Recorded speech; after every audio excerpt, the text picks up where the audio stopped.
you for your patience while I've been trying to get this video out to you all with me dealing with sickness and all. But with all that aside, I'd like to formally welcome you all to what has been dubbed as the Ghidorah cut of the Jurassic World trilogy, or you could just think of it as an alternate trilogy because that's what it pretty much is. Now in the last video where I talked about how the trilogy would go if the Indominus Rex and Giganotosaurus switched places, I mentioned that Fallen Kingdom would show the fall of Nublar in an entire different light. Now first off, I do want to say this is going to be a pretty long video because I go pretty in depth on how this second movie in the trilogy would go. So I advise you to grab some snacks, popcorn, drink, whatever, and buckle on down because we're about to dive deep. Okay, to start things off, first we have to ask the question, what is the Indoraptor? Well, a hybrid obviously, but of what? Originally, it's a hybrid of Indominus Rex and Velociraptor, which in hindsight is kind of weird since the Indominus Rex already has Velociraptor DNA. So I guess it's better to say that it's a hybrid of Indominus Rex with more Velociraptor DNA. This means the same DNA that's in Indominus, the Indoraptor should also have. This claim is supported by the structure of his teeth, which are similar if not the same as the Indominus, which gets its teeth from Deinosuchus DNA. We also know he's a prototype as Wu was merely testing the waters with him so as to not repeat the same mistakes he made with the Indominus. Another thing we know is that it's coded in his DNA to respond to high frequencies to trigger an attack that is being targeted by a laser pointer, specifically red dot sights found on military grade weapons, which makes me think that the Indoraptor might have cat DNA in it, but that's neither here nor there. He boasts super senses in smell, hearing, and sight. He is very nimble on his feet, being able to strike quickly and effectively, needing only time to dispatch his targeted prey. The Indoraptor is also capable of scaling walls using the sharp claws on his hand and feet. The most notable thing about the Indoraptor is that he is unstable. The Indoraptor suffers from a kill-on-sight mentality just like Indominus, but probably not for the same reasons. The Indominus grew up in solidarity after killing his sibling, so it had no interaction with the outside world. The Indoraptor grew up all alone, no siblings, and suffered from mistreatment from shock prods and probably other means as well, which would explain its hostility towards humans. It was probably more intelligent than the Indominus as well from what we've seen in Fallen Kingdom. A lot of what makes the Indoraptor dangerous goes severely underutilized in the original script, so let's fix that. Let's see what will happen in this new Fallen Kingdom. In this opening of Fallen Kingdom, it would show the ruins of Jurassic World before seeing a helicopter fly in. This helicopter would land on the same port we seen Hoskins stand on when the pterosaurs first escaped the aviary, which I believe is the same one Wu was shown leaving in the original Jurassic World. In any case, several men shown to be clad in military gear disembarked from the helicopter, shortly followed by Dr. Wu himself. You get some dinosaur calls in the background, namely Brachiosaurus, that makes the armed group sweep their guns around, but they move on to a facility that Wu had managed to keep running. Upon reaching this facility, it is shown that Wu has managed to make a perimeter as to continue his work in genetics.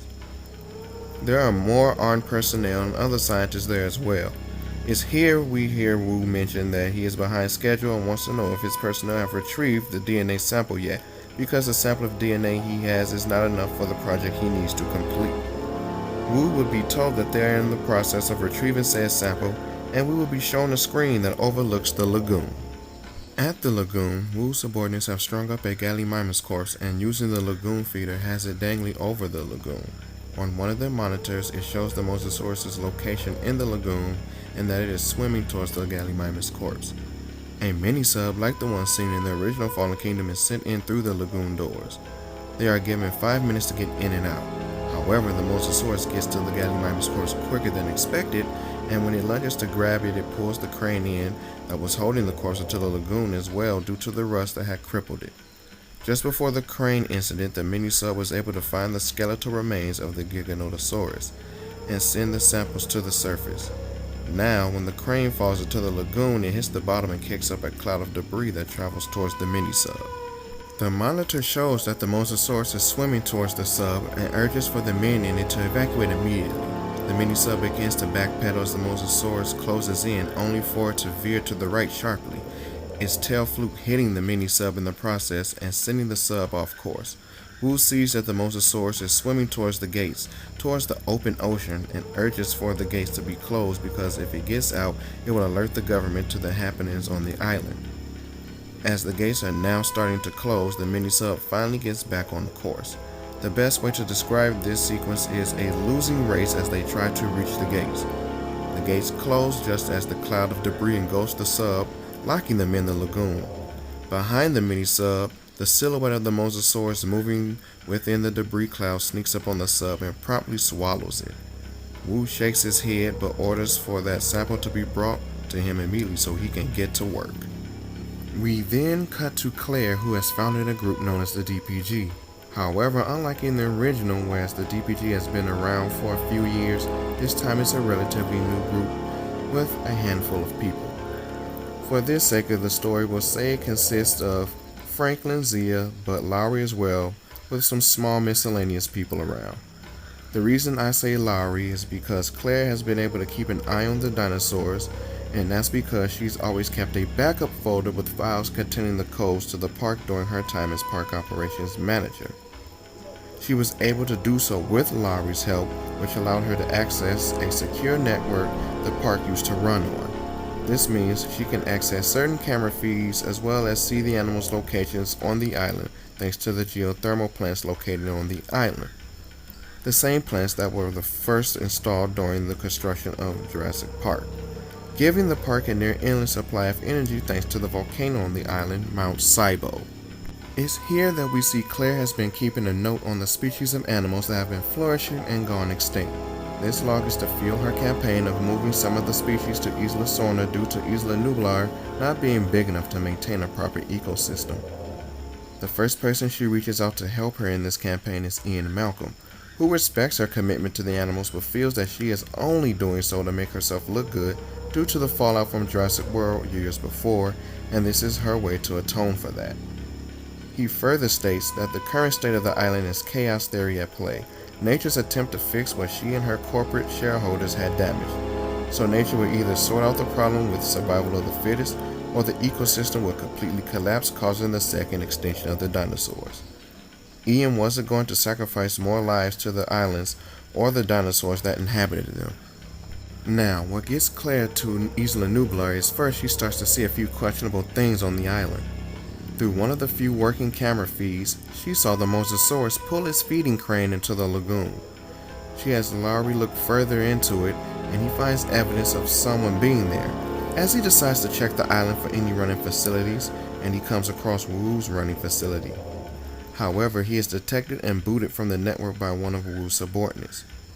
This comes after Claire has been approached by two individuals, Benjamin Lockwood and Eli Mills, both who have expressed interest in Claire's attempt to stabilize the ecosystem of the islands. Lockwood had been putting together the necessary equipment for the journey to Nublar for a few months now and was just now approaching Claire just because he wanted to be certain that he could indeed move the animals as safely as possible. He said it was important to make sure that they are moving the right animals as well, or the animals they moved to Sorna could be facing extinction there as well. The news from Lowry would only serve to hasten the urge for Claire to get to Nublar, forcing Lockwood's hands and not being able to take all the necessary equipment needed for the venture, but is reassured that they will be making another trip if need be. Knowing the possible dangers they could find on the island, Claire goes to see Owen, who this time is with Barry as the two were getting ready to head out on a job, as they work in construction or something that requires manual labor, and it's a business that they both own.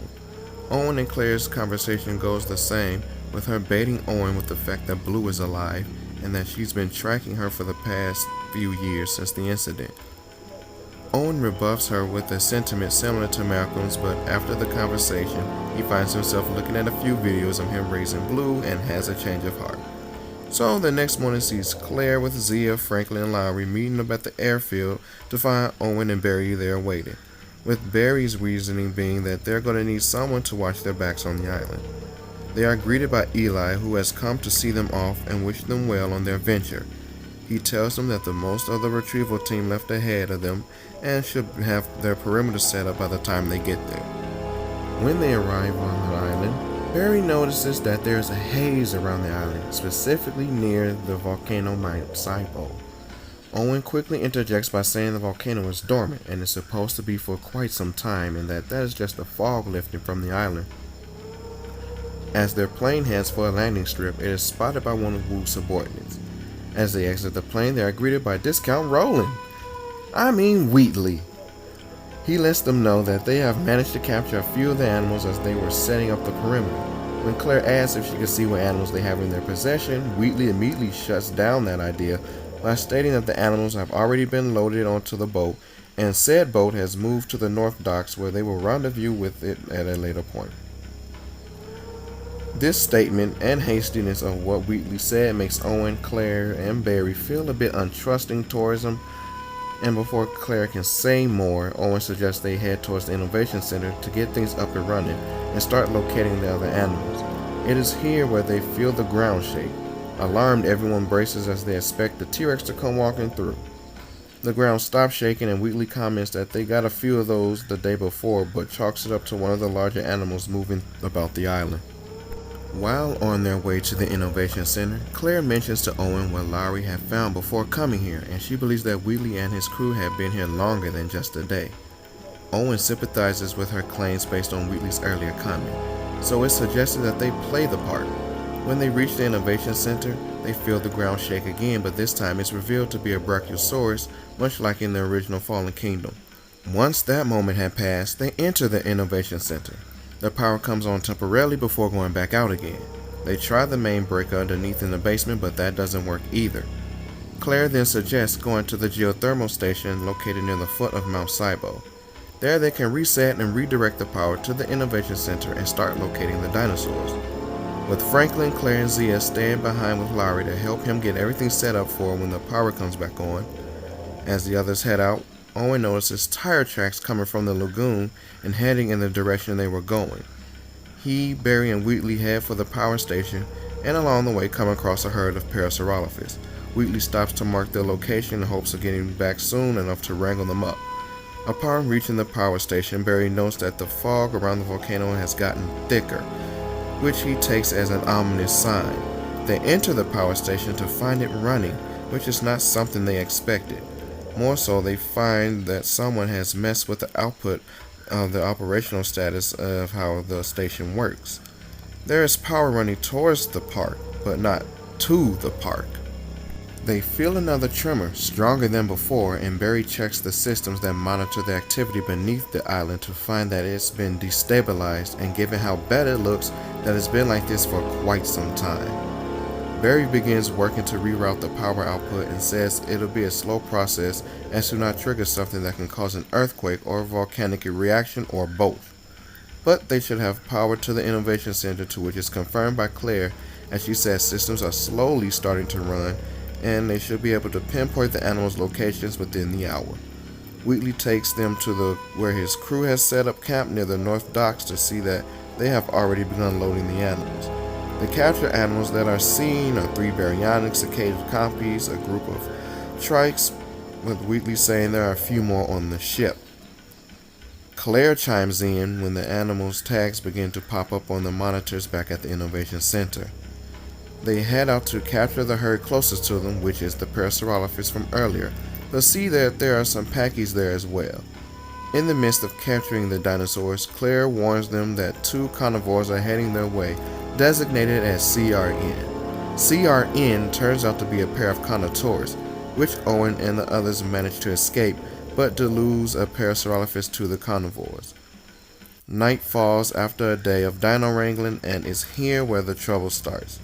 At the Innovation Center, Claire and the others will be attacked, not by a dinosaur, but Wu's subordinates, who waited until night to apprehend them.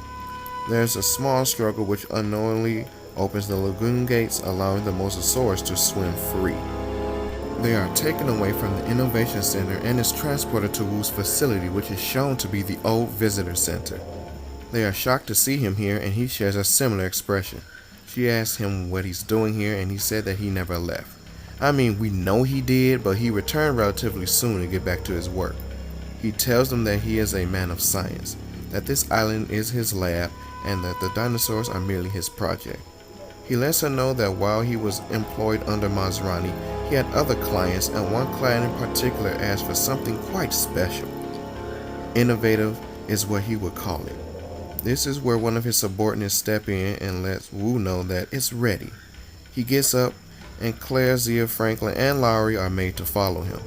They come to a makeshift pen that is shown to have an Allosaurus inside. Wu nods, and the gate is opened, and at first nothing seems to happen until something springs forth like lightning and pounces on the Allo. At first the Allo fights back, but is quickly dispatched. This is our first encounter with the Indoraptor. Zia asks what kind of dinosaur is it, because its movements aren't natural. Wu tells her that it's not, that the Indoraptor is the culmination of some of nature's most dangerous creatures, namely the T-Rex and Velociraptor, which leads Claire to suggest that the Indoraptor has Blue's DNA. Wu once again corrects him and says that he couldn't get a hold of Blue for the Indoraptor's genetic makeup that he needed, and he had to substitute it with other Velociraptor samples he had.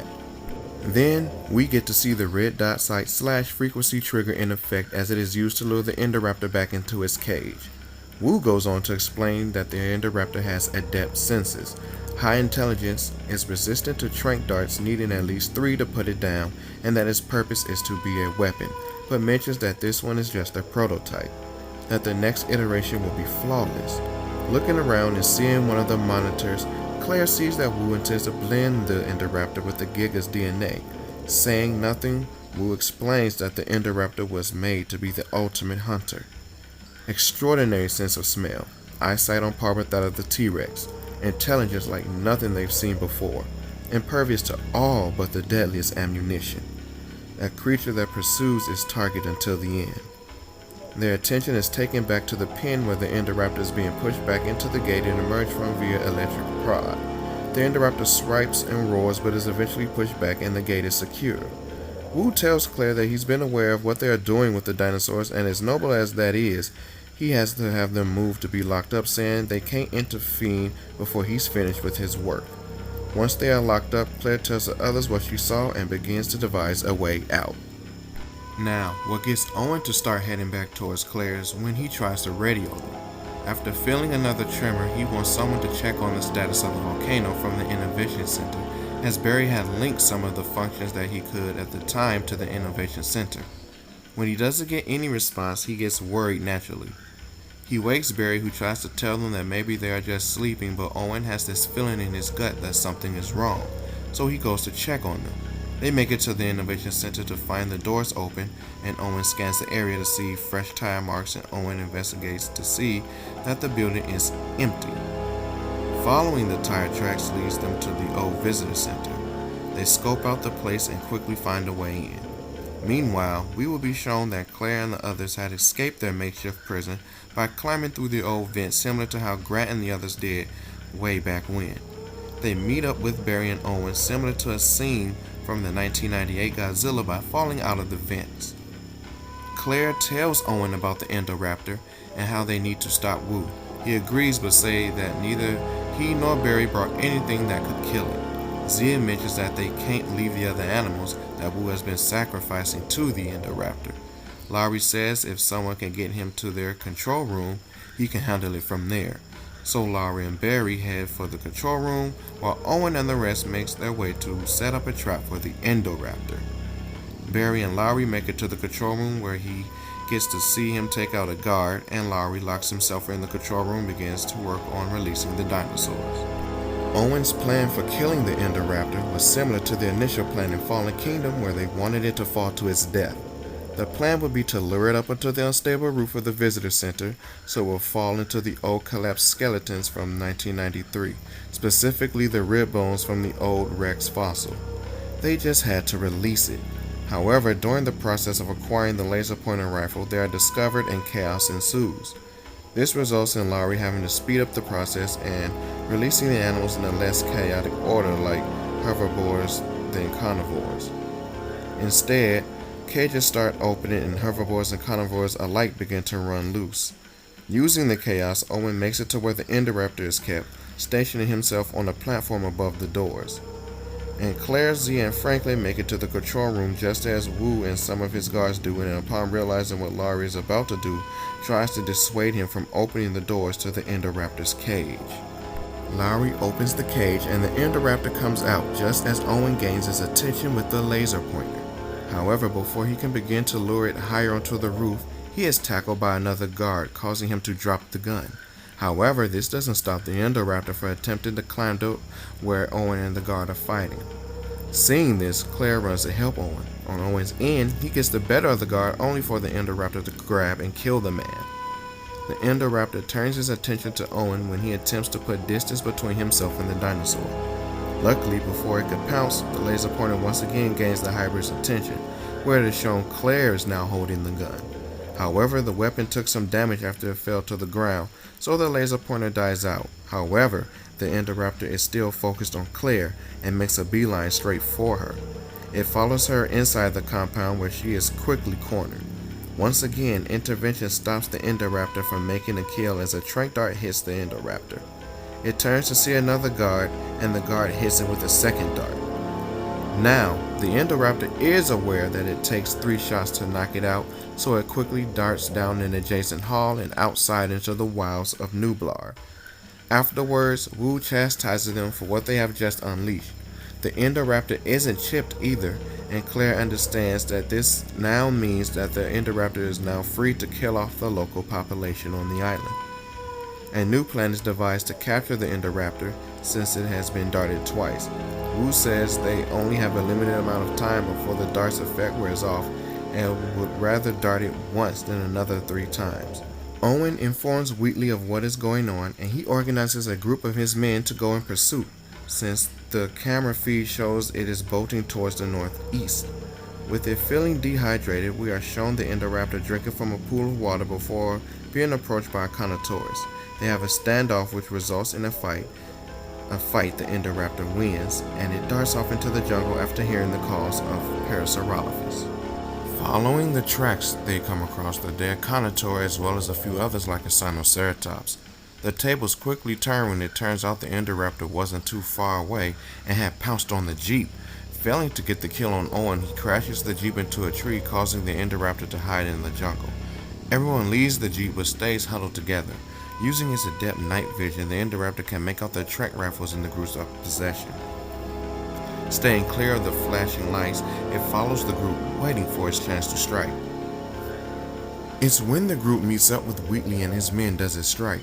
Using the darkness in his vision to his advantage, taking out some of Wheatley's men, its agility makes it too hard to hit. The jungle is lit up from the flashes of the muzzles coming from the rifles and flashlights. With each new scream, the gunfire becomes fewer and fewer. Taking a minute to gather themselves, the ground starts to shake again. Owen asks if it's the volcano, and Barry tells him not this time. A loud echoing roar is heard as the shaking from the giant footsteps grow louder and heavier. Attracted by the noise and commotion, the T-Rex has walked onto the scene.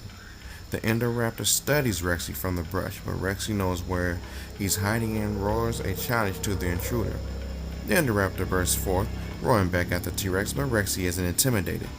The Indoraptor isn't a fool either. He knows that this particular animal is different, and seeing that it's much larger than what it has faced so far, wisely backs off and runs back into the darkness. Rexy's attention then turns to the group when it feels a pinch. She feels another pinch as Wheatley and his men dart at the tyrant, and it doesn't make it far before falling into sleep. Claire asks why did they do that, and Wheatley responds by saying the Rex was one of the creatures scheduled for the move, to which Claire reminds them they aren't taking all the dinosaurs, just the ones to establish a proper ecosystem on Isla, and that the Rex must stay here because she's Nublar's apex. She and Wheatley have a stare down before he concedes and tells her that the Rex will be moved temporarily so it doesn't get killed by the Indoraptor if it decides to come back. A new plan is formed after Owen notices that some of the bullets that were fired at the Indoraptor did hit their mark but didn't penetrate the skin of the hybrid. The new plan is to lure it and trap it so they can then track and dispose of it. They set the trap up in the facility of the geothermal plant so they can have cover and moderate safety from the Indoraptor. The trap is a dead Parasaurolophus made by said Indoraptor due to the lacerations on his body. So everyone is set up, and Owen is stationed inside the building leading to the control room for the plant. There are several of Wheatley's men stationed around the facility at this point. That way when the Indoraptor is spotted, they can put the plan into action. Of course, this does not go as planned, as the Indoraptor, who has been stalking and watching, knows the Parasaurolophus is a trap. However, another carnivore picks up on the scent of the Parasaurolophus as well. The Indoraptor starts to pick off the men one by one, but only those that are stopping him from getting into the building more easily. The foreign carnivore makes her appearance known, as if shown that Blue has followed the scent hoping for an easy meal. There's a small altercation in which Wheatley wants to immediately deal with Blue, but Owen stops him and they have a moment similar to their reunion in the original Fallen Kingdom. However, Blue is aware that something else is near. By the time that Wheatley and Owen figure out the Indoraptor is in the facility, it's far too late to enact their plan. The Indoraptor would lunge from off screen and tackle Blue, and Blue of course fights it off, and the two initiate in a brawl that goes similar to their original fight in Fallen Kingdom. The only difference is that the Indoraptor ends up knocking Blue unconscious and is only saved by a joint attack from Barry and Owen. With the Indoraptor once more in the shadows, everyone takes point in different spots. Knowing how foolish it is to split up even if they are trying to stay in visual distance of each other, they know they need to lure it back out. Owen takes point in the geothermal station. You see, in this scene, we will get to see Owen. He has a laser pointer and he's hoping to gain the Indoraptor's attention, thinking he is still outside, but similar to how it crawled into Maisie's room, the Indoraptor crawls into the inside of the geothermal station, only alerting Owen that it's behind him when it accidentally steps on some glass as it makes contact with the floor. With Owen being closer to an adjacent hall, he makes a run for it as the Indoraptor gives chase, which leads to him to the control room. He finds himself cut off by the Indoraptor. Barry and Wheatley arrive just in time to back up Owen. The Indoraptor quickly sees that both Barry and Wheatley are carrying tranq rifles. However, the Indoraptor isn't feeling as groggy as before, which is something the group learns fast as Wheatley goes to aim, and the Indoraptor showcases its agility by leaping towards a wall as Wheatley fires a dart, and from off of the wall it snaps into Wheatley, and in the process of killing Wheatley, destroys the panel that controls the geothermal station, sending it into overdrive. Before destroying it, Owen and Barry disappear deeper into the facility, and the Indoraptor stalks after them following their scent. Thinking quickly, Owen devises that the only way to deal with it is to lead it deeper into the power plant, specifically where there is a magma river. I'm basing this power plant's design off of the one we see in Telltale's Jurassic Park the game, and there we can see that the facility is built into Mount Cybele, where a good section of it looks to be built over a flowing magma river. Now, the only reason Owen knows this is because he heard the crew who used to oversee this facility talk about it. Owen succeeds in getting the Indoraptor to chase him deeper into the facility, and after dodging a few close calls, he gets it into the room with the magma river. The Indoraptor has Owen cornered when a dart hits it in his side. We are shown that Barry, who is up on a higher level, is providing assistance, but it doesn't take long for the Indoraptor to choose him as his next target. Barry quickly switches to the laser pointer Owen gave him, and just like how Claire did in Fallen Kingdom, he aims the laser sights onto Owen, who is backing up closer to the railing. When Barry activates the sonic frequency, the Indoraptor attacks, going for a lunge, and as Owen dodges last second, it sails over the railing and lands onto some rocks hanging over the magma river. Thinking quickly as they watch it start to slowly climb up, Barry shoots 2 more darts into it, which quickly take effect, and the Indoraptor slips into the magma river down below. However, Owen and Barry don't get to celebrate long as a big tremor hits and some of the lava from below starts to jump up. They make a break for it back outside to see Claire and the others pointing at the volcano whose top is now smoking. Another heavy tremor hits, and then cracks appear in the ground and steam shoots out some of them. At this point, the whole island is shaking, and you can see Wu evacuating with his staff via helicopter, and with him he's taking not only his research he's gathered, but the material from the Giga that he needs. Owen and company are speeding through the jungle trying to raise the ship that the rest of Wheatley's men are on, but no one is answering. We see Mount Cybele erupt in the background and watch as several creatures flee the destruction. Some, like the galleys, are able to make it away, but others, like a Patasaurus, are caught and killed during the initial eruption. The boat comes into view, and they see the crew storing the last of the dinosaurs, which includes the T-Rex, and just like in Fallen Kingdom, they make it last second as the pyroclastic flow is billowing behind them. They look back to see Nublar's destruction as a lone Brachiosaurus calls out to them and is swallowed in the ash cloud. I'm leaving that in as I actually like that touch, and yes, it still reels up as it is the only way to identify as the Brachiosaurus from the first movie. A very nice touch of nostalgia if you ask me. Now, when Claire asks to speak to whoever is second in command, the group is met with hostility as guns are raised and pointed at them. A man with the phone walks up to them, who is presumably the second in command, and hands the phone to Claire. She finds that Eli is on the other end, and when she asks what is going on, he tells her there has been a change in plans, letting her know that the dinosaur's next stop is not Isla Sorna. Now, this is where the film would end, leaving everyone's face in the air until a short film, Battle at Big Rock style, will fill in the gaps between this and Dominion. So, I do hope you guys enjoyed this in-depth look at the alternate approach to Fallen Kingdom. I know the eruption of Mount Celebril is sudden, but I wanted to keep with what I believe the movie's title was about, the destruction of Isla Nublar. Also, while writing this, I have come up with an interesting theory that may suggest that Mount Celebril's eruption was not a natural cause to begin with. However, that's for a later date. As always, please leave a like so I know these type of videos are what you want to see more of, and I appreciate a comment down below. You know, let's talk about this some more. I genuinely want to hear your opinions, and please, if you haven't subscribed, do so I can continue to bring good content to you as often as possible, and please share this video to others, that way we all can grow together. This has been Super King Ghidorah, and I'll see you all in my next video.